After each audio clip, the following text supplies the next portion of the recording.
Welcome to the Right Take Podcast, news, ideas, and conversations at the intersection of politics and culture, a project of the David Horowitz Freedom Center. I will be your host, Mark Tapson.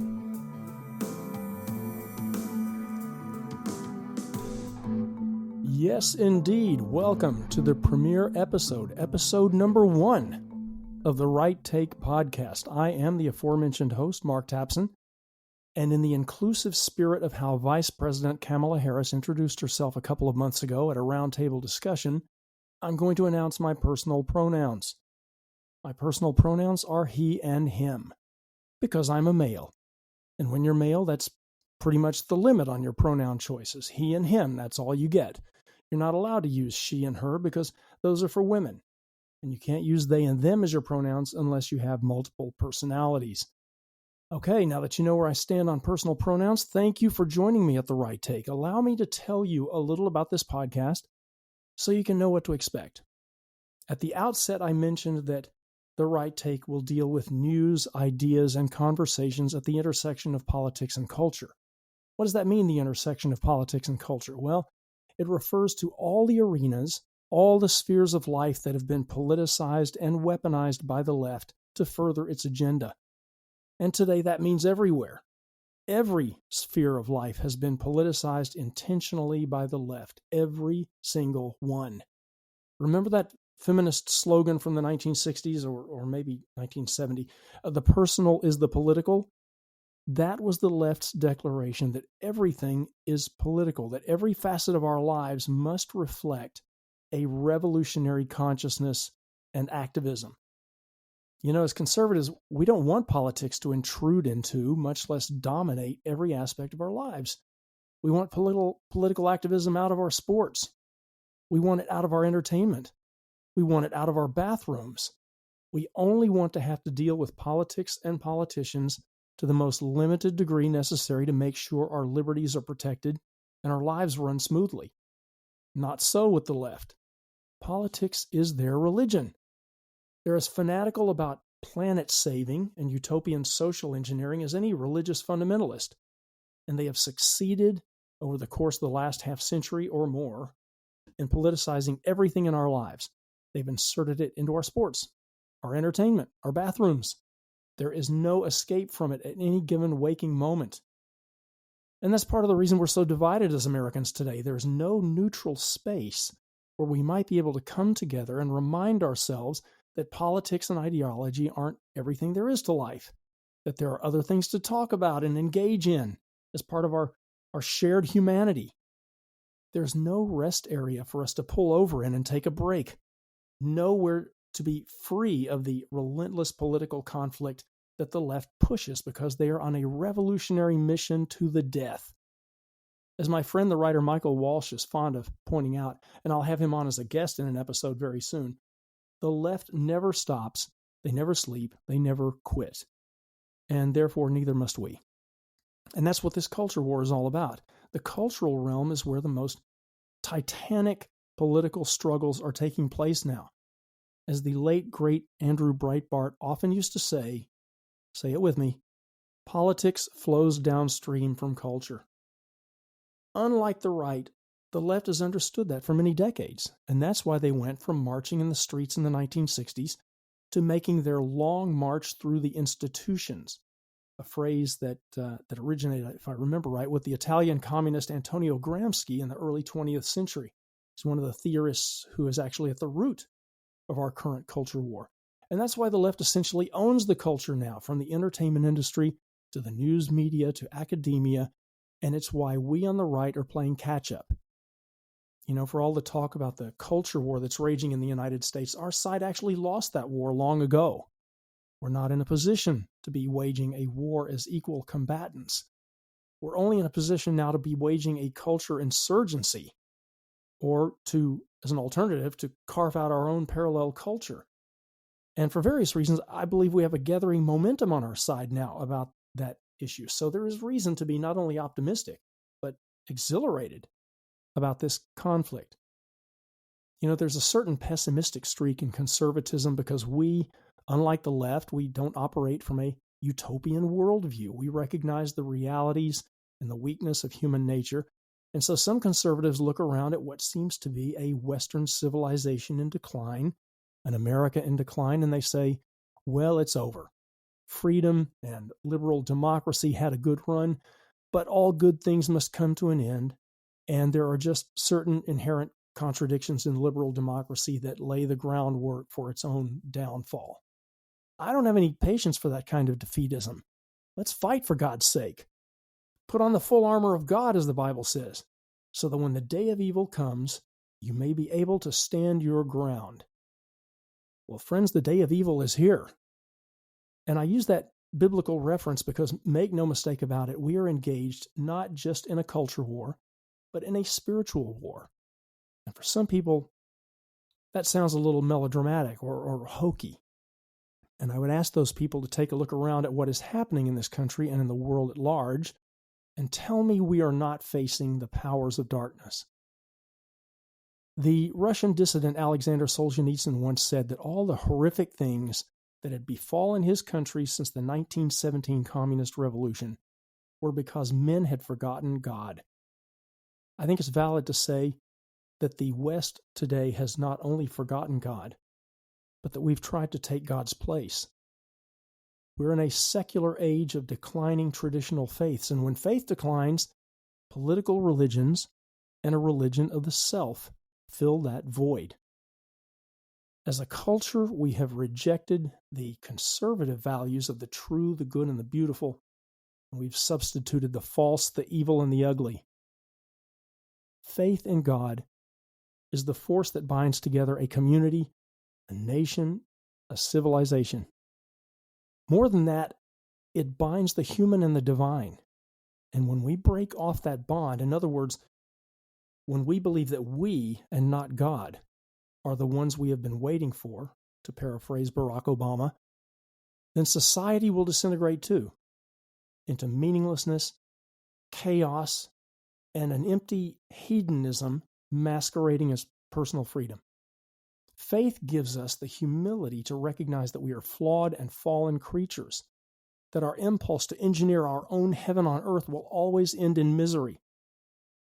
Not that we shouldn't strive to create a better world. It's just that human-centered utopian visions always end in dystopian realities. I didn't mean to turn this into a Sunday school lesson, but these really are the stakes in the culture war. It's a spiritual war for the soul of our civilization. We are currently in the grip of an accelerated, far-left agenda to overturn and eradicate everything. All our institutions, our traditions, our values, our Constitution, our heroes, our incredible intellectual and cultural legacy in the West, everything. The radicals who are rewriting history, like the widely debunked but vastly influential 1619 Project, the radicals who are indoctrinating our young people with this divisive racist worldview of critical race theory, the radicals who are trying to redefine masculine and feminine out of existence, the radicals trying to deconstruct the nuclear family and replace it with a collectivist society under the paternal authority of the state. These are the enemies of civilization, and there can be no compromise with them. No middle ground's possible because their aim is to burn down everything in the cleansing fire of social justice and to erect a collectivist utopia, as I said, out of the ashes. We're in a civilizational war. And to win against our many enemies, foreign and domestic, we have to do more than win elections. We have to be victorious in the broader conflict of competing cultural narratives. Yes, politics is a critical arena, and we have to fight on that front, and thank God there are people eminently qualified to do that. I'm not one of them. We need politicians who understand how critical the culture is and who are willing and canny about fighting that fight. It's not enough anymore, if it ever was, for a conservative politician to just talk about championing limited government and the free market and the Second Amendment. Florida Governor Ron DeSantis is a perfect example of the kind of politician we need on the right. He knows that the crucial battlegrounds today are in the cultural arena. He's taken the fight to the groomers at Disney and to the critical race theorists who are trying to indoctrinate children in Florida classrooms. He gets it. And that's a big reason that the left is already out to demonize and destroy him. So, on this podcast, we're not so much going to address what I would call strictly political issues, as we are topics that range across everywhere the culture war is being waged and that cover every strategy the left is using to wage that assault. Cultural Marxism, critical race theory, education, and that's a topic, by the way, that I'm passionate about because I'm a homeschooling parent. My wife and I homeschool our own kids, and I also teach teens in our homeschooling community. We're going to talk about gender ideology on this podcast, the war on masculinity, the war on the family, the war on religion, or more specifically, the war on Christians and Jews, because no war is being waged on Buddhism or Islam or even Satanism. We'll talk about Hollywood and showbiz, cancel culture, drag queen story hours in libraries, the left's sacrament of infanticide, abortion, the left's manipulation of the language, personal pronouns, identity politics, the great green boondoggle of climate change hysteria, the whole gamut of fronts in the culture war. That's what The Right Take is all about. And I'm excited to say that we've got some extraordinary guests already lined up to share their insights and their inspiration about a wide range of topics, including our first guest coming up next. So, if you want to hear more, please like, share, and subscribe. You know the drill. And hang on while we shift gears a bit and welcome The Right Take's first ever guest.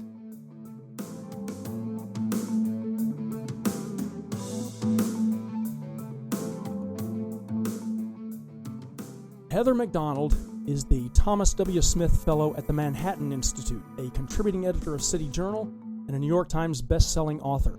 Her writing on the really critical issues of our time, such as higher education, immigration, policing, and criminal justice reform, has appeared at the Wall Street Journal, New York Times, Washington Post, New Republic, all the usual suspects. Among her previous books are The War on Cops and The Diversity Delusion, How Race and Gender Pandering Corrupt the University and Undermine Our Culture. In that one, she examines the subversive impact that this seemingly innocuous word diversity is having on America. I've read both books, and I can tell you they are essential reading. She's received many awards for her work in crime and immigration journalism. She's even testified before Congress on those issues. Former Attorney General Jeff Sessions has even called her the greatest thinker on criminal justice in America today. I personally consider everything she writes to be an absolute must-read. Heather McDonald, welcome to the Right Take podcast.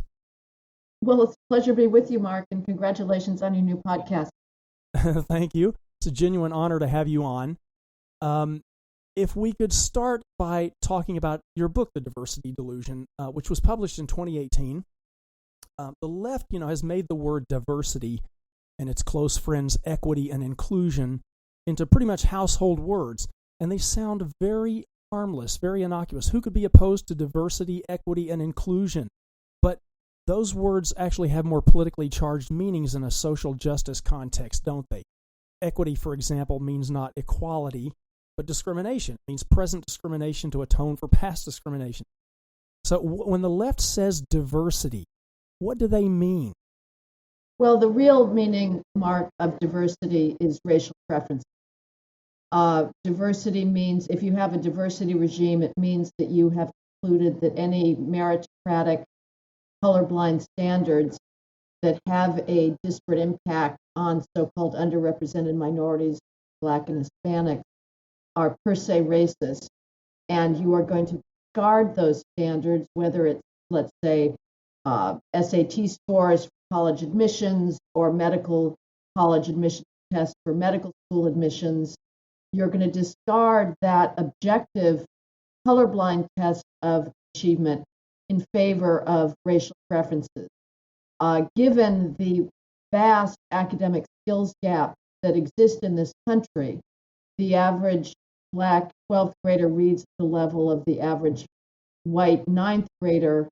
53% of Black 8th graders don't even possess partial mastery of 8th grade math skills, and that deficit never closes. You can either have diversity or you can have meritocracy. You cannot have both.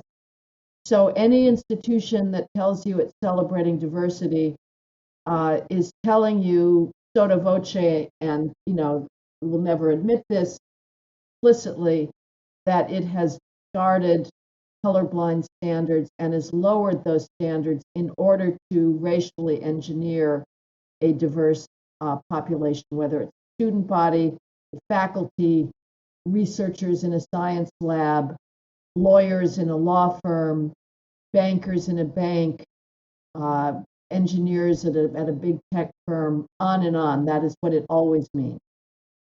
Yeah. And so the left's assumption underlying the word diversity is that we are a systemically racist country, and that racism is literally, as they often phrase it, baked into the system. And so that's the assumption, right? If there are disparities in outcomes between or among different races, must be attributed to that systemic racism, and there couldn't possibly be any other factors in play. Is that right? That's right. And that would be a valid hypothesis if there was no vast disparity in skills. If Black reading and math skills were the same as white and Asian math skills, and we saw disparities in representation in the elite law schools or medical schools or colleges, then that would be a valid hypothesis to investigate. Are these schools discriminating against Black applicants because everybody is equally proficient in academic skills? But given when we can still get our hands on the data, and believe me, Mark, there's a massive effort underfoot to simply cancel all standardized test scores so that we will no longer have the data with which to rebut the systemic racism narrative. Given the vastness of those academic skills gaps, it is way, way premature to say that racism explains the lack of proportional representation at elite New York law firm partner ranks, or again at Google among its computer engineers. And that applies everywhere. It also applies to the criminal law. We're told that the only reason that Blacks are overrepresented in prison is racism. That ignores the vast criminal offending gaps. And as far as us being endemically, systemically racist, I would say that was an accurate picture of the United States up until, sadly, all too recently. I think that there's something that the 1619 Project gets right. I think if you look at the way many white Americans behaved throughout at least half of the 20th century, there was a concerted effort to constantly belittle Black, that suggests that white identity somehow was set up in opposition to Black, and that was something that was part of the American populace. So I think I'm willing to make common cause with the otherwise historically ignorant 1619 Project on that historical reality. But where I part ways completely, unequivocally, and unapologetically is to say that racism characterizes our world today. That is empirically demonstrably false. There is not a single university that is not exercising vast racial preferences on behalf of minorities, Black and Hispanic students, on behalf of Black and Hispanic faculty members. There's not a single law firm, bank, corporation, research lab that isn't exercising the same racial preferences. The reality today is Black privilege, not white privilege. Mm-hmm. And along those lines, correct me if I'm wrong, but I don't see this. I don't see the left's obsession with diversity and equity and inclusion actually unifying Americans, or or resolving our racial differences. Call me crazy, but I'm getting the distinct impression that it's actually exacerbating the racial divide in America and reversing the gains that were made by the civil rights movement of the 60s. That so-called colorblind approach is now considered flat-out racist and a sign of white privilege. Is the left's emphasis on diversity and anti-racism and all the rest of it, is that even actually intended to resolve the racial divide, or is it intentionally a sort of divide and conquer strategy to keep Americans in a perpetual state of mutual antagonism and resentment and suspicion? Well, I think that the people engaged in that crusade sincerely believe that America is racist. They've just brainwashed themselves. And so they think that they are engaged in the only way to ensure that Blacks and Hispanics are treated fairly, which is through racial preferences, which is through the constant subjection of the white populace to this narrative that it is systemically racist. See President Biden picking up on the theme of Barack Obama, that, this stain that is indelible, and he goes around constantly accusing white Americans of violence against Blacks and, wanting to keep Blacks down, when the reality is, if we're going to talk about interracial violence, it's virtually one way. Blacks commit 88% of all interracial violence between Blacks and whites and Blacks. Whites are not the reason that Blacks die at 13 times the rate of whites. Black criminals who are killing Blacks. So I don't think you necessarily need to go to some higher order explanation, which is, well, they're engaging in these preferences for the sake of dividing America. As I say, I think they really believe it, but it is dividing America, and I'm just amazed how docile whites are. I mean, the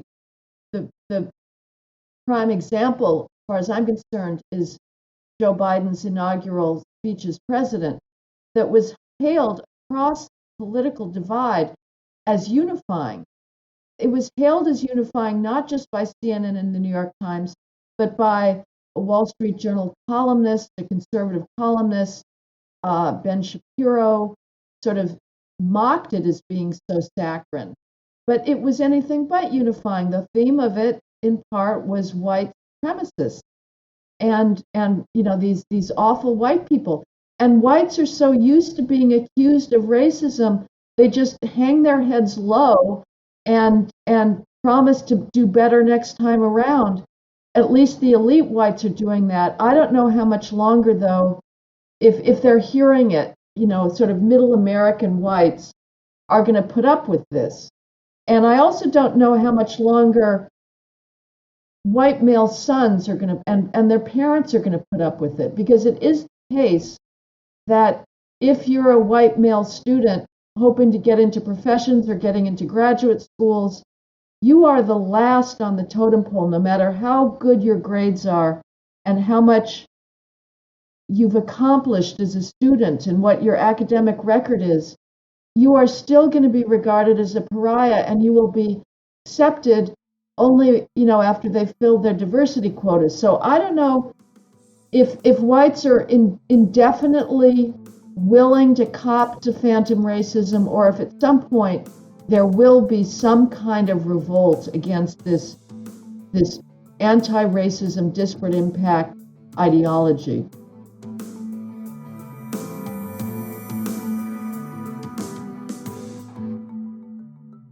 Your book, The Diversity Delusion, focuses on universities, but this imperative, this whole social justice imperative behind the word diversity, has flooded out of universities into every boardroom, every human resources department, every classroom from pre-K through grad school, literally every field and institution, including, probably most alarmingly, the medical field. And that is the subject of a recent article of yours at City Journal Online called The Corruption of Medicine.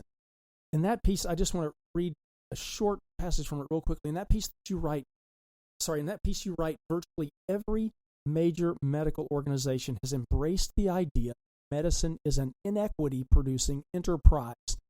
And you mentioned that the American Medical Association has something called the Organizational Strategic Plan to Embed Racial Justice and Advance Health Equity, which you say is virtually indistinguishable from a Black Studies Department's mission statement.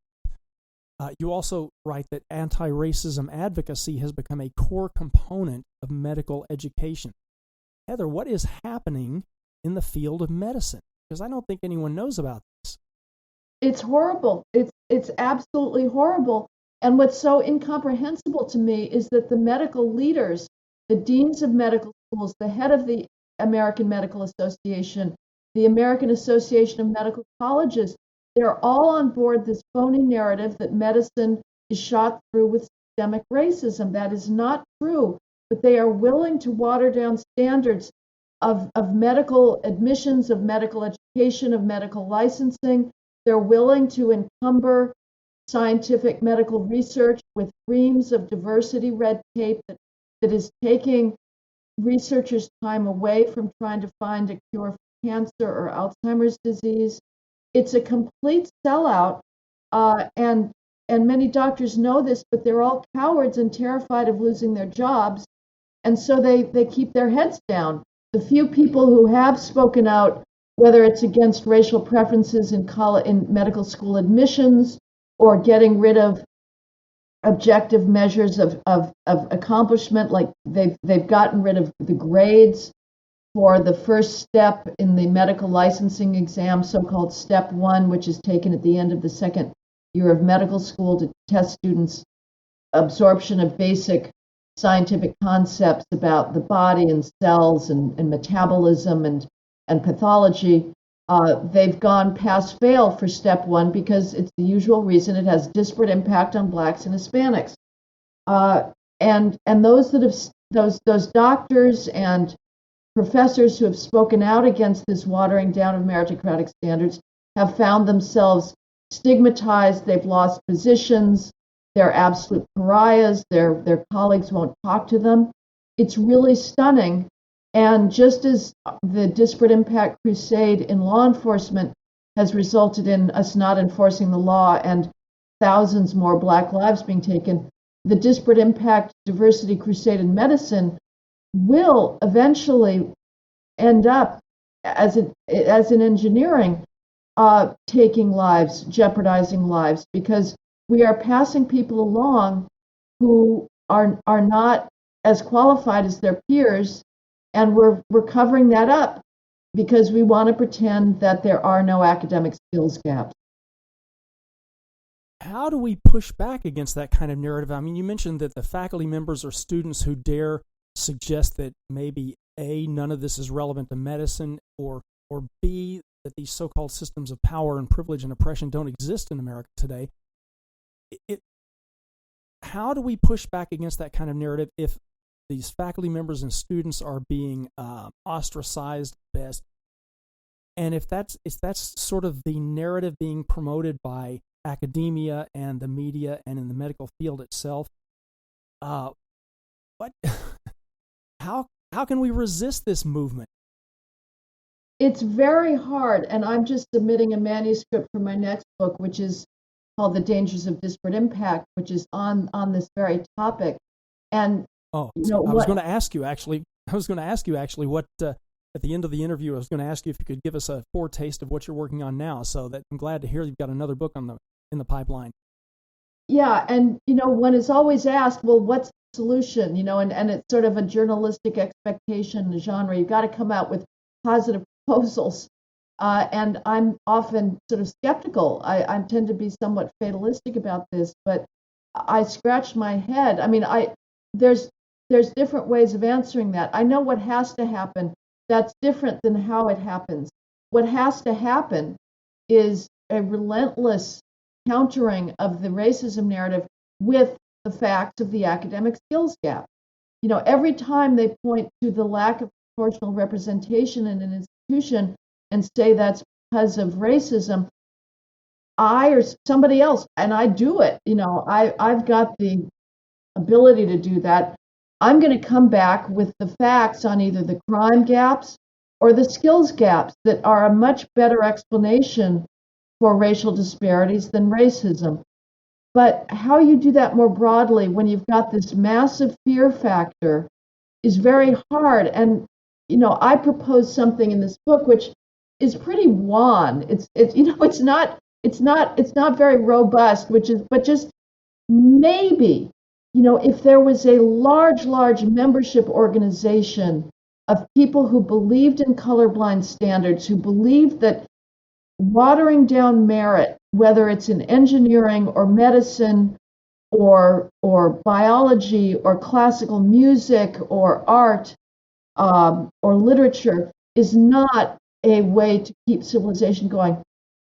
If it had enough members that it could have a critical mass, and if it was out there constantly countering this narrative, maybe that would help. But as I say, what has to happen is the facts get out there. How that happens is maybe for somebody that has a better sense of political creativity than I have, but it's very, very challenging because the elites are terrified about inner city Black dysfunction. They're terrified. We as a country turn our eyes away from it, but it is the source of so much of these problems.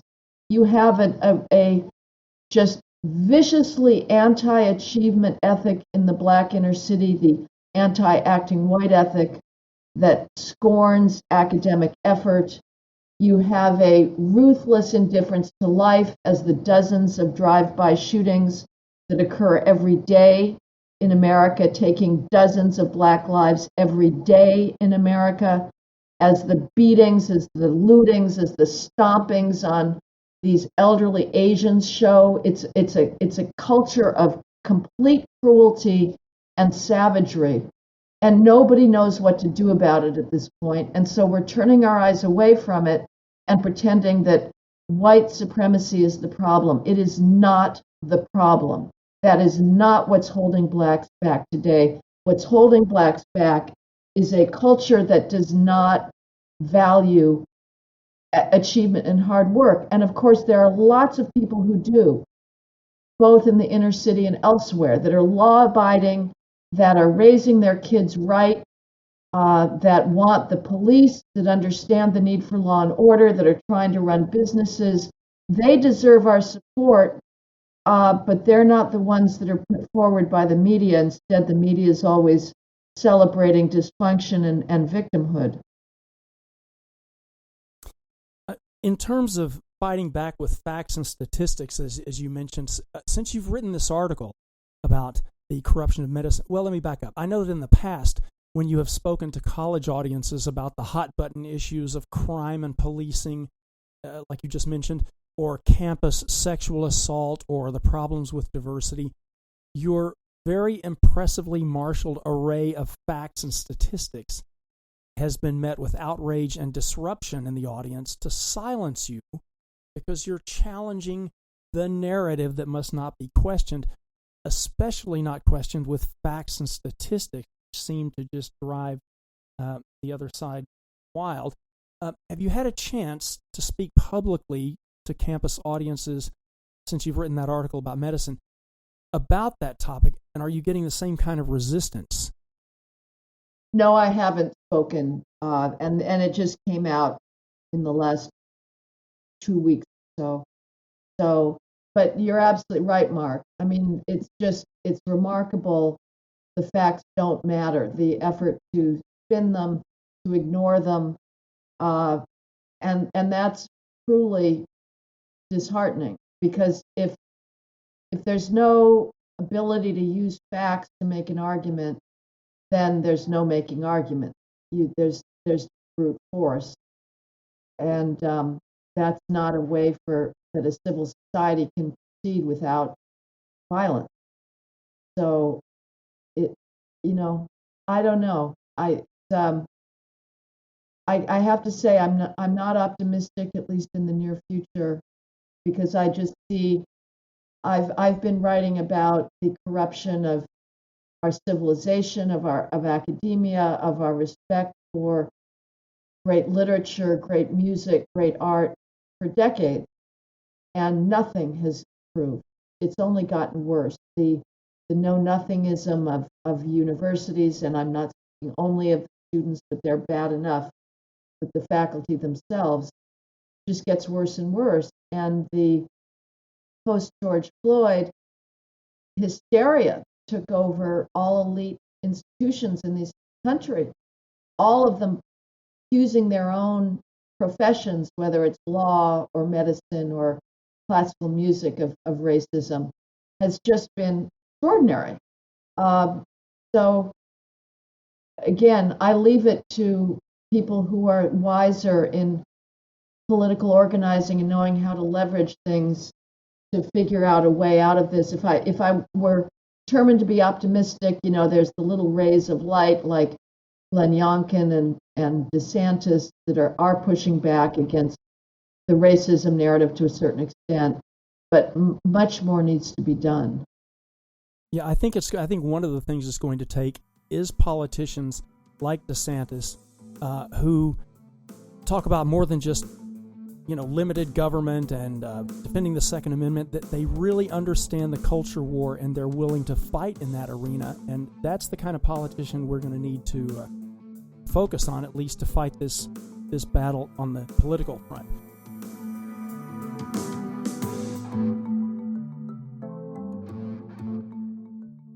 I want to follow up with you about what you mentioned a moment ago about your defense of our civilization and our culture.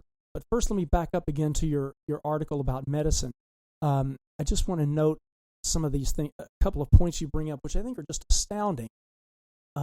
Because I think many people believe that this anti-intellectual worldview behind racial justice impacts only the humanities or the soft sciences and things like that, and that it couldn't get a foothold in the hard sciences or the field of medicine. But you note in this article that more than half of the top 50 medical schools recently surveyed require courses in systemic racism. And you mentioned that faculty are responsible for teaching how to engage with, quote, systems of power, privilege, and oppression, unquote, in order to, quote, disrupt oppressive practices, quote. You even write that funding that once went to scientific research is now being redirected from trying to cure Alzheimer's and lymphoma to fighting white privilege and cis heteronormativity. Good Lord. What is this? What will this ultimately mean for patients? And especially for those of us who fall into the oppressor category. For example, I'm a straight, white, conservative, homeschooling Christian male. You can't be more of an oppressor than I am, according to their standards. What can someone like me expect if I find myself in a medical facility that has been indoctrinated with this kind of mindset? Maybe I'm just getting too far ahead of things here, but I think for patients, this is something to be terrified. There is no way you can be overly pessimistic about any of this. One's worst nightmares are likely to be realized. In fact, there is in most institutions now overt white culling going on. I mean, that is the name of the game. Whites are being culled, whether it's symphony orchestras or opera companies. Whites are being culled from museum docents. All this is in my book coming out. But we saw this during the COVID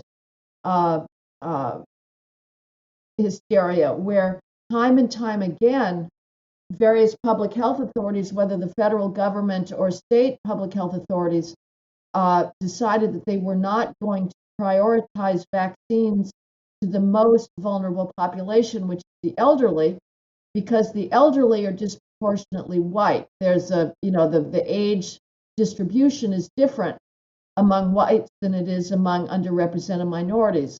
There's more young people among Hispanics and blacks, and more older people among whites. So you had public health authorities saying, well, we're not going to give vaccines to the elderly because that would be helping whites too much, and we don't want to do that. So it is not inconceivable that a extremely woke medical practice would say to whites, we'll go back to the end of the line, we'll treat you after we take care of the underrepresented minorities who may be in the waiting room. I think, more certainly it is going to slow down the pace of medical progress. And we just take for granted the extraordinary triumphs of medicine and public health, giving us clean water and clean milk and freedom from these grotesque infectious diseases that were the fate of humanity for most of its history and still are in Africa, and just the slow accretion of scientific knowledge in the West by these citizen scientists who tinkered, to try and understand the workings of the heart or chemistry or oxygen. It's just extraordinary. We are ingrates. We take this all for granted. But now, if you're a cancer researcher, you're required to spend a whole lot of time making sure that the test population in a drug trial is proportionally diverse, even if you're based in Nebraska and there are no blacks in your catchment area to put in the drug trial, and you're testing a drug that affects for a disease that overwhelmingly affects whites. You're still, I write about in the City Journal article, a cancer researcher who had her funding pulled by the National Institute of Health because she didn't have enough blacks in her clinical trial. But again, this was a cancer that overwhelmingly affects whites, not blacks. So there were no black cancer patients with this particular cancer to enroll. Nevertheless, her drug research has been shut down by the federal government because there aren't enough blacks. It is happening on a daily basis now. Okay, well, I encourage everybody listening to hunt down that article in City Journal by Heather McDonald, The Corruption of Medicine. It is a must-read. One of the things, Heather, that I like about your writing, apart from your sense of humor and your perspective, is that you have your eye on the big picture. And that's something that I think comes through explicitly in the last chapters of your book on the diversity delusion, where you write about the importance of the humanities and the true purpose of a university. I just want to read one short passage from the book to make that point. You write that the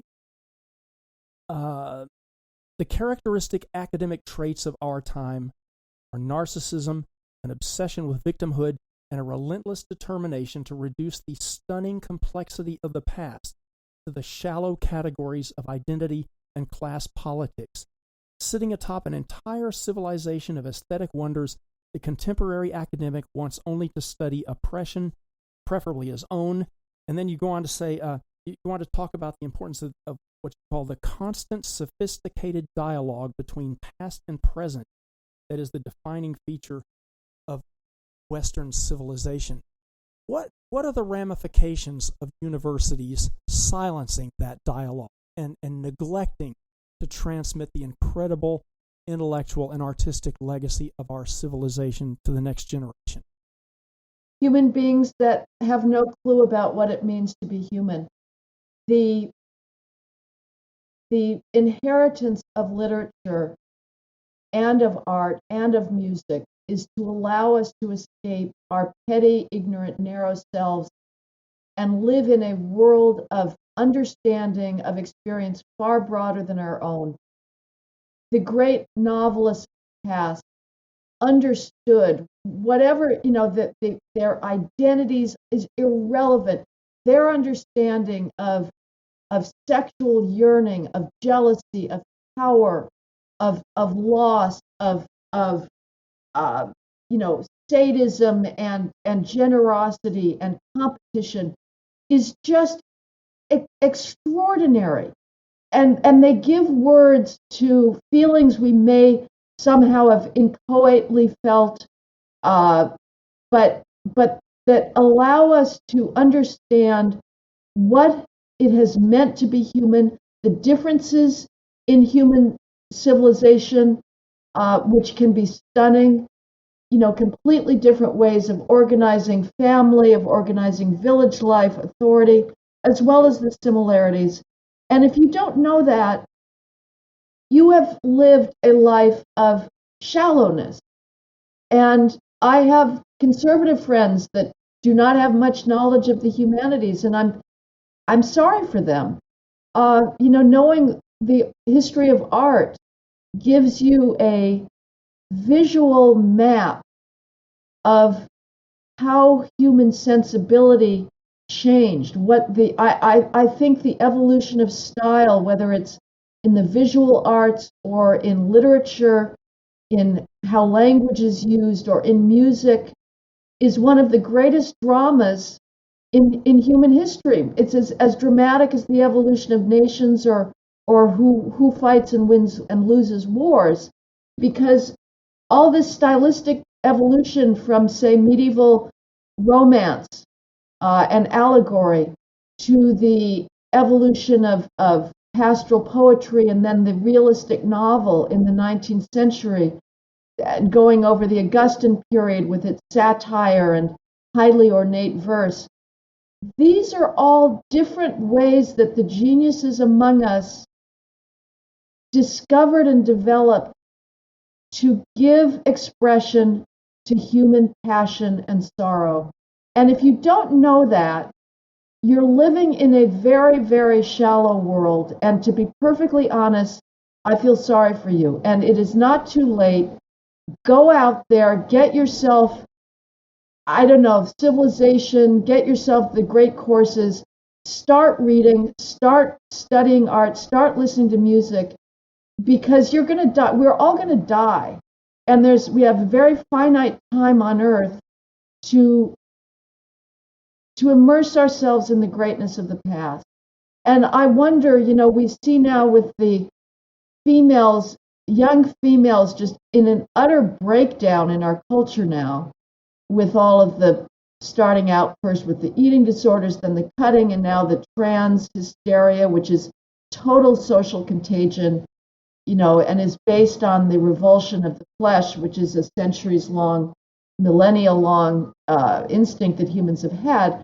But if all of this despair and suicide and mental illness, so-called, is partly a result of the fact that education no longer gives students beauty. It immerses them immediately in, young adult fiction of dysfunction, of homelessness, of drug addiction, of, racial conflict, of people that are thought to be marginalized. And it never gives young people and children the ability to just use their imagination and lose themselves in fictional worlds that are charming and witty and clever and adorable, like great British children's literature. And so I think that our current mental breakdown, the drug use, may have something to do with the fact that the adults have given up on their duty to transmit an inheritance of beauty and greatness to younger generations. Beautifully said. Bravo. I could not agree more. And I don't think we could end on a better note than that, actually. So, Heather McDonald, thank you very much for your time and your insights today. Thank you for coming on The Right Take. Please keep up the great work and come back anytime. Thank you so much, Mark. And I would just say, as a homeschooler as you are, and you guys, I suspect, know about classical academies, and you, I hope, are giving your kids that literature. And that is the most important thing you can do, as well as a sense of right and wrong. But if you are carrying that on, you are carrying our civilization forward. Absolutely. That is actually my personal mission, and I not only teach my own kids, but I'm also teaching teens from elsewhere in our homeschooling community. So that's a really important imperative for me. So thank you for the inspiration for that. Thank you, Mark. The Right Take with Mark Tapson is a project of the David Horowitz Freedom Center and Front Page Magazine. Unauthorized reproduction of this podcast without express written consent is prohibited.